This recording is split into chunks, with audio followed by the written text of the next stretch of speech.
Sleeping pills work by depressing the central nervous system, causing you to become drowsy and possibly fall asleep. Normally, any one of these pills would send a person to sleep, but over time, Elvis had built up tolerance. Graceland had many secrets, but one of the most carefully guarded ones came from a woman who spent years working there as a maid. She simply watched, remembered, and stayed silent. But near the end of her life, something shifted, and she decided the truth was too heavy to take with her. So, what did she discover during her time at Graceland? A witness of truth. There was a woman who had worked inside Graceland during some of the most difficult years of Elvis Presley's life.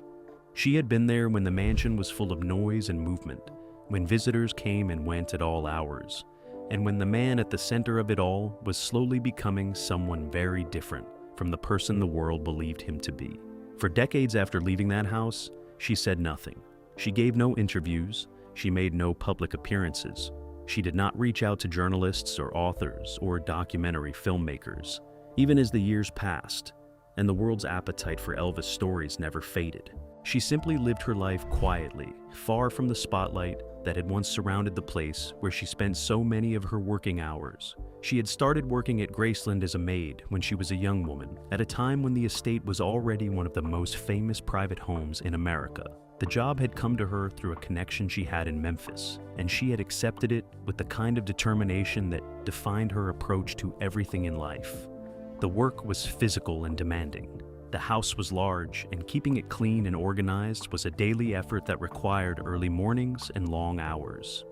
She moved through those rooms with purpose and care, learning the rhythms of the household, understanding which spaces were private and which were more open, and developing a sense of when to be present and when to disappear into the background. What made her time at Graceland unusual was not just the famous name attached to the property. It was the atmosphere inside those walls. The mansion had a life of its own that existed completely apart from the concerts and the movies and the record sales that were discussed everywhere else. Inside, things were different. The energy shifted depending on the time of day and the mood of the people who lived and worked there. She absorbed all of it without comment, doing her work and keeping her observations to herself. Over the years that followed her departure from Graceland, she watched as the world constructed its own version of Elvis's life. Books were written, films were made, former associates came forward with their accounts, some flattering and some critical. She read some of these stories and recognized parts of them, but she also noticed how much had been left out or misunderstood by people who had only seen the edges of things. She had been closer to the center than most, and she knew that the picture being assembled in public was incomplete. She did not feel angry about the stories that circulated, and she did not feel a burning need to correct them. What she felt more than anything was a responsibility to something she could not easily name. There were things she had seen that had stayed with her, not because they were sensational, but because they were true. Truth, she had come to believe, had a weight of its own that did not get lighter with time. If anything, it grew heavier as the years accumulated, and the chances to speak it seemed to narrow and then expand again in unexpected ways. By the time the maid reached the final chapter of her own life, she had lived long enough to see Elvis become a kind of myth, a figure whose real dimensions had been softened and reshaped by the needs of those who loved him from a distance. She had nothing against that myth. She understood what it meant to people. But she also understood that she was one of a very small number of people still living who had known something different and something more grounded and more complicated than the version being preserved for history. The decision to finally speak out came gradually, the way most important decisions do, through small moments of reflection and a growing sense that time was no longer something she could treat as unlimited. She had watched people she knew pass away, taking their own pieces of the story with them, and something in those losses had shifted her thinking. The silence that had once felt like a form of loyalty began to feel like something else entirely. It began to feel like an absence, a gap in the record that she alone could fill. When she finally made the choice to talk, there were no press conferences, no carefully arranged interviews with major publications. She spoke in the way she had always lived, quietly and deliberately, to someone she trusted, in a setting that felt safe and private. What came out of those conversations was not a collection of scandals or explosive revelations designed to shock. It was something more careful and more considered than that. It was the account of a woman who had been inside one of the most closely watched houses in American history and had seen things that the cameras and the crowds had never been able to reach. The reality of life in Graceland. The interior of Graceland was nothing like the image most people carried in their minds. From the outside, the white-columned mansion looked like a symbol of achievement, the kind of home that announced its owner's success to anyone who passed by. But the inside was layered and complex in ways that photographs and tours could never fully capture. The maid had moved through those rooms every day during her time there, and what she experienced was not the preserved museum that the public would later come to know. It was a living space occupied by real people dealing with real pressures, and the atmosphere it generated was unlike anything she had encountered before or since. The rooms she tended carried evidence of how the household actually functioned. The patterns of use, the objects left behind, the way certain spaces were treated with reverence while others absorbed the disorder of daily life. All of it told a story that no official account had ever fully addressed. She learned quickly that Graceland operated according to its own internal logic, one that did not always align with the outside world's assumptions. Schedules were irregular. Night and day held different meanings inside those walls than they did everywhere else. The rhythms of the household bent themselves around the needs and habits of the man who owned it, and everything else adjusted accordingly. But what struck her most in her early weeks was the contrast between the public version of Elvis's life and what she observed in the private spaces of the house. The energy that radiated from him during his performances, the confidence and charisma that the world associated with his name, did not always follow him home. There were mornings when the house was subdued and still in an almost fragile way, when the staff moved cautiously, attuned to a mood that had settled over everything like weather. She learned to read those mornings, to adjust her own movements and presence accordingly, to become as unobtrusive as possible while still doing what her work required. She witnessed the relationships within the household with a particular clarity that comes from being present without being noticed. The people who surrounded Elvis occupied a complicated social world that had its own hierarchies and loyalties and tensions. Some of those around him were genuinely devoted. Others, she came to understand, were drawn by proximity to fame and the benefits it could bring. She did not judge these distinctions sharply, but she noticed them, filing them away in the part of her mind that was always observing even when her hands were busy with other things. There were moments of genuine happiness in that house. There were afternoons when the mood lifted and the rooms felt warmer, when laughter moved through the corridors and the weight that sometimes settled over the place seemed to dissolve for a while.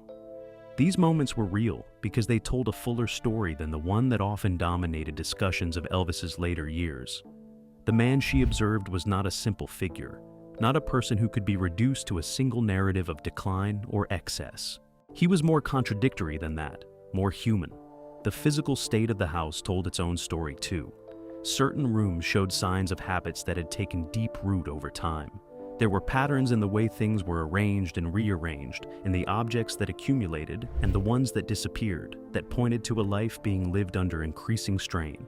The maid saw evidence of sleeplessness in the odd hours when she arrived and departed, in the lights that burned through the night and the silences that stretched into the morning. She saw evidence of a person who was struggling with things that the concerts and the performances were no longer able to contain. She was careful, even in her final account, not to dramatize what she had seen. She was not the kind of person who reached for effect when plain description would do. What she offered was observation without exaggeration, a record of details that she had carried for years because they had impressed themselves on her in ways she could not ignore. The closed doors she had moved past, the conversations she had caught fragments of without intending to, the changes she had tracked in the condition of the rooms and the behavior of those who occupied them, all of it added up to a portrait that was more intimate and more unsettling than the public record suggested. What she had witnessed was not a single event, but a collection of smaller truths, the kind that only reveal their full significance when enough of them are gathered together. She had gathered more than most, simply by showing up every day and doing her job with the careful attention she brought to everything. By the time she was ready to share what she knew, she understood that what she had was not just personal memory. It was a piece of history that had been waiting for someone to finally speak it into the open. Beyond the night, everything changed. There was one night that stood apart from all the others in the maid's memory, a night she had returned to in her mind more times than she could count over the years that followed. It was not the night that Elvis passed away, though. That event would later cast a long shadow over everything she had witnessed. It was a different night, earlier than that, one that had not been written about or discussed in any of the accounts she had read, because the people who might have described it had either chosen not to or had not understood its significance in the way that she did. She had been present for it in a particular way, close enough to observe but outside the circle of those who were directly involved, and that position had given her a vantage point that turned out to be unusually revealing. She had returned to the property that evening, later than she normally would have, to complete something that had been left unfinished earlier in the day, and that was when she noticed something strange. The house was quieter than usual when she arrived, but it was not the peaceful quiet of a household at rest. It was a different kind of quiet, the kind that forms around tension rather than calm. She noticed it immediately upon entering, the way a person notices a change in temperature or pressure without being able to point to its exact source. Something in the atmosphere of the place had shifted, so she had to move through her tasks with a heightened awareness of everything around her. The activity she observed over the course of that evening told a story that she assembled slowly, piece by piece, as she moved through different parts of the house. There were people present who did not usually appear together in that setting. Conversations were happening in tones that were low and controlled, suggesting that strong feelings were being carefully managed. Doors that were usually left open were closed. The normal routines of the household had been suspended in ways that she recognized as significant without yet understanding why. What she saw in one of the rooms she passed that night stayed with her. She was not the kind of person who went looking for things that were not her business, but she had been there long enough, and she had paid close enough attention to the workings of that household to understand that what was happening in that room represented a turning point of some kind. The people involved were engaged in something that seemed like setting of scores, a moment where something that had been building for a long time was finally being confronted directly. The people in that room were having a serious meeting. Voices were low but strained. Papers and objects on a surface suggested a confrontation that had moved beyond words into something more concrete and irreversible. Whatever agreement or ultimatum had brought them together that night, it was clear that nothing after it would remain the same. The maid completed her work and left without drawing attention to herself, carrying what she had seen with the same careful restraint she brought to everything. On the drive home that night, she turned it over in her mind, trying to place it within the larger pattern of what she had observed over her time at Graceland. It fit, she realized, in a way that was both clarifying and disturbing. It fit because it confirmed something she had sensed for a while, but had not been willing to fully articulate, even to herself. The household she worked in was not simply a famous man's private residence. It was a place where something much more complicated was going on, something that involved the people around Elvis as much as it involved the man himself. Meanwhile, in the weeks that followed that night, she noticed changes in the atmosphere of the house that seemed to flow directly from what she had witnessed. Certain relationships appeared to have shifted. The composition of the group of people who were regularly present seemed different. The tension she had felt on that particular evening did not disappear entirely, but it transformed into something more subdued, the kind of tension that settles in after a confrontation rather than before one. She tracked these changes with the same attentiveness that had always characterized her approach to her work. She never discussed what she had seen that night with anyone connected to Graceland. The culture of the household, as she had understood it from her earliest days there, did not encourage that kind of disclosure. Discretion was not just expected, it was the foundation on which the whole operation rested. She had respected that expectation not out of fear, but out of a genuine belief that what happened inside those walls was not hers to distribute. That belief had served her well for decades. It had allowed her to hold what she knew without it consuming her. But in telling her story near the end of her life, she returned to that night because she had come to understand that it was the key to everything else. It was the moment that made other things legible, the pivot point around which a great deal of what followed could be understood. She described it carefully, in the measured manner that was natural to her. What she described was specific and completely credible, and it reframed the events of the years that followed, and those who heard it found it difficult to set aside. The weight of secrecy. Among everything the maid had witnessed during her time at Graceland, there was one thing she had never shared with anyone. not with family members who sometimes pressed her gently for stories from her years at the famous estate, not even with the few former colleagues she had stayed in contact with over the decades, not in the moments of reflection that came with age, when people sometimes feel the pull toward confession that a long life can produce. This particular piece of knowledge had remained entirely her own, locked away in a part of her memory that she had learned to keep still and undisturbed, like a room in a house that has been closed off and left untouched for years. The knowledge itself had come to her through the ordinary course of doing her work. She had been in a place she was supposed to be, doing something she was supposed to be doing, when she became aware of something she was almost certainly not supposed to know. It was the kind of accidental discovery that changes a person's relationship to everything they thought they understood, because once a certain piece of information is known, the shape of everything around it shifts to accommodate it. She had felt that shift clearly and immediately, and she had understood in the same moment that carrying this knowledge was going to require something important from her.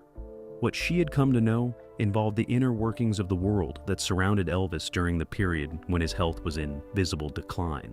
The public understood that things were not well during those final years. There had been enough visible evidence of struggle that even people watching from a distance had sensed that the man they admired was in trouble. But what was visible from the outside was only the surface of something much more organized and deliberate than it appeared. What she had discovered pointed to decisions being made, arrangements being maintained, and information being managed in ways that went well beyond what any of the published accounts had described. She had not been looking for this information. She had not been curious in that direction, had not spent her working hours trying to piece together the private operations of the household. What she had found had presented itself to her without warning, but its weight had settled over her immediately and had never fully lifted. For a time after making this discovery, she had gone through a period of internal difficulty that she described years later in simple and careful terms. She had not known what to do with what she knew. The options available to her were not appealing in any direction. Speaking about it carried obvious risks and would have required her to describe things that she had no desire to describe to people she did not trust. On the other hand, ignoring it entirely felt impossible, because she was not the kind of person who could hold something significant and simply pretend it was not there. She had settled, eventually, into a middle position that she had maintained for the rest of her life. A position of holding the knowledge without acting on it, keeping it safe without releasing it. What the secret involved when the maid finally described it was not what people closest to Elvis had later suggested in their own accounts. It was not simply a matter of the people around him failing to protect him or taking advantage of his trust. It was more deliberate than that. And it involved coordination between people who occupied very different positions in the world of Graceland. She had seen evidence of this coordination in what she had discovered, and it had reframed her understanding of the events that were building toward the final crisis of his life. In her account, the maid was clear that she could not say with certainty what the full consequences of what she had witnessed had been. She was describing what she had seen and known, not drawing conclusions that extended beyond the evidence she had. This careful approach to her own knowledge was characteristic of everything she offered in her final account. She did not speculate. She only described things plainly and let them stand for themselves, trusting that their significance would be apparent to others. She acknowledged that carrying this secret for so many decades had cost her something. There had been moments across those years when the knowledge had surfaced in her thoughts at unexpected moments, when something she read or heard about Elvis had brushed up against what she privately knew and created a friction that took time to settle. She had managed this weight with the same self-contained steadiness that had defined her life, but she did not pretend at the end that it had been without a price. Clearing the board, the maid was in the final months of her life when she completed the account that she had begun sharing with someone she trusted. The process had not been rushed. It had happened over a series of conversations that were spaced out, shaped by her energy levels and her desire to be precise about everything she described. She did not want to produce something careless. She had waited too long and thought too carefully about what she knew to allow it to be recorded imprecisely. Every detail she offered had been weighed before it was spoken, and the overall account that emerged from those conversations bore the marks of a person who had spent decades deciding exactly how to say what she needed to say. By the time she reached the final stages of her account, she had covered the full span of her time at Graceland and the years that had followed. She had described the atmosphere of the house during different periods, the relationships she had observed, the night that had stayed with her for decades, and the secret she had kept sealed away through all the years in between. What remained, as she moved toward the end of her story, was a sense of what she wanted people to take from everything she had shared. Not a controversial conclusion or a set of accusations, but something more personal and more lasting than that. She spoke about Elvis himself with a care that was evident throughout her account. She had not come forward to damage his reputation, or to reduce him to the worst moments of his final years. She had known him as a person in a way that very few people outside his innermost circle had, and that knowledge had given her a perspective that was more complicated and more compassionate than the simple narratives that had dominated public discussion for so long. In her description, the Maid painted a picture of a man who was genuinely warm in ways that surprised people who expected only the performance. A man who paid attention to those around him in moments when no one was watching. A man whose private self was more vulnerable and more searching than the exterior he presented to the world. She was also clear about the things that had troubled her, the patterns she had observed that she had never been able to fully reconcile with the warmth she had also witnessed. She did not minimize these things. She did not soften them out of sentiment or loyalty. She described them with the same plain attention she brought to everything else. And the picture that resulted from placing the warmth and the trouble side by side was more honest than anything that had been offered in the years following his demise. It was the portrait of a man living under conditions that were slowly becoming unmanageable, surrounded by people who were responding to those conditions in ways that were not always in his best interest. As the conversations wound toward their conclusion, the Maid returned to the question of why she had finally chosen to speak after so many years of silence. However, her answer was not about any single event or any sudden change of heart. It was about summarization, the sense that had grown in her over time that the record being preserved about those years at Graceland was missing something essential, not the broad strokes which various accounts had addressed, but the texture of daily life inside that house, the small and specific truths that only someone who had been there and paid close attention could provide. She had been that person, and she had come to believe, in the final chapter of her own life, that keeping what she knew to herself was no longer the right choice. She also spoke about the other people who had worked at Graceland during her time there, the ones who had moved through those rooms alongside her and then carried their own pieces of the story into lives that the public never knew about. Some of them were gone now. Others had survived into old age as she had, living quietly with whatever they had seen and known. However, she did not speak for them. She was careful to make clear that her account was only her own, drawn from her own position and her own observations. But she acknowledged them, and in acknowledging them, she pointed to a larger body of knowledge that had existed in the margins of the Elvis story all along, held by ordinary people who had simply shown up and done their jobs and seen things that the cameras had never captured. When the conversations finally ended, she was tired in such a way that seemed peaceful rather than difficult. She had done what she had set out to do. She had spoken what she had known with the care and the precision that she had always brought to her work, and she had trusted the person she spoke to with the weight of everything she had shared. A short time after those final conversations concluded, she passed away in the same private and unassuming way that she had lived most of her life. What she left behind was not a document designed to overturn everything people believed. It was something smaller and more durable than that. The king may have left the building, but the story never did.